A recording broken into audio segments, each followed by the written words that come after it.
Hi, it's Rosie Cake-Diva and I've got a double for you today. We're going to do Buttercream Roses on a Buttercream Mini-Cake for when a cupcake isn't quite enough, but a big cake is just a little bit too much. Because we all know, sizes and everything. I've got two different sizes of roses on this cake, so I'm going to need two different piping tips.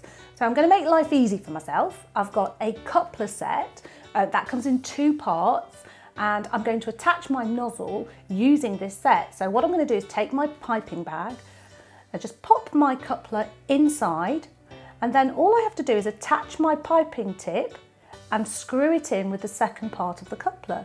Now at any time I can just unscrew that and pop another piping tip on and I'm good to go. I've coloured my buttercream and I'm just going to pop it into my piping bag. If I fold down the top of the piping bag, it makes it much easier for me. If you want to make it even easier, just use a cup and that'll hold it in place, which means you've got two hands to load your piping bag. I'm using a petal tip for these flowers. I'm using both the Wilton 104 and the Wilton 103. They're exactly the same shape, they're just slightly different sizes. I'm going to use this flower nail to pipe on. It means that I can easily pipe individual flowers and I can use my fingers to spin it, which helps to pipe.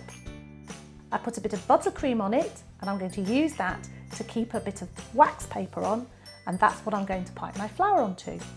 You want to start by piping a central cone. Remember to keep that thin end of the piping nozzle upwards.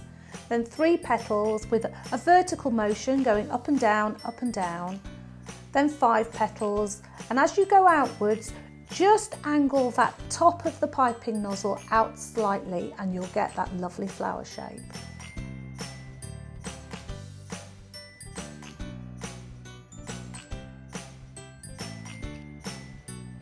Take the wax paper off the flower nail, put it on a surface and into the fridge, and then once it's chilled, it'll go nice and hard. You can just peel it off and you can handle it easily. I've just cut out circles of cake using a circle cutter, and I've chilled them so they're nice and hard and I can handle them very easily. I'm layering them using some chocolate ganache, and on each layer I'm brushing some sugar syrup so they'll stay nice and moist. As I'm layering this cake, I'm popping it in the freezer intermittently so it stays nice and hard and fixed and doesn't move around all over the place. Don't be afraid to put it in the freezer, because although it's hard at the moment, it will come back to room temperature in no time and be lovely and soft again. Now I'm crumb coating it with some buttercream. Again, I'm going to put this in the freezer. I really want this to be nice and hard before I put my next layer on. On goes the proper layer of buttercream, and I'm just using a side scraper to make the sides all lovely and smooth.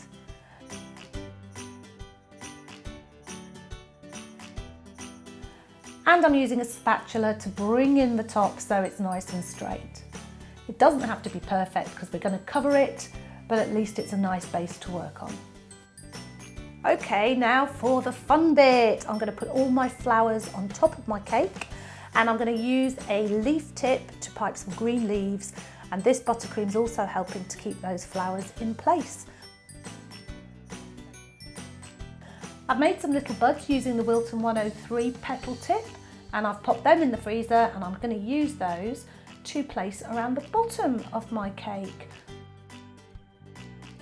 I will put all the details on all the nozzles I've used down below in the comments and also on my website. Hope you find that helpful. Don't forget to subscribe, and thank you for watching.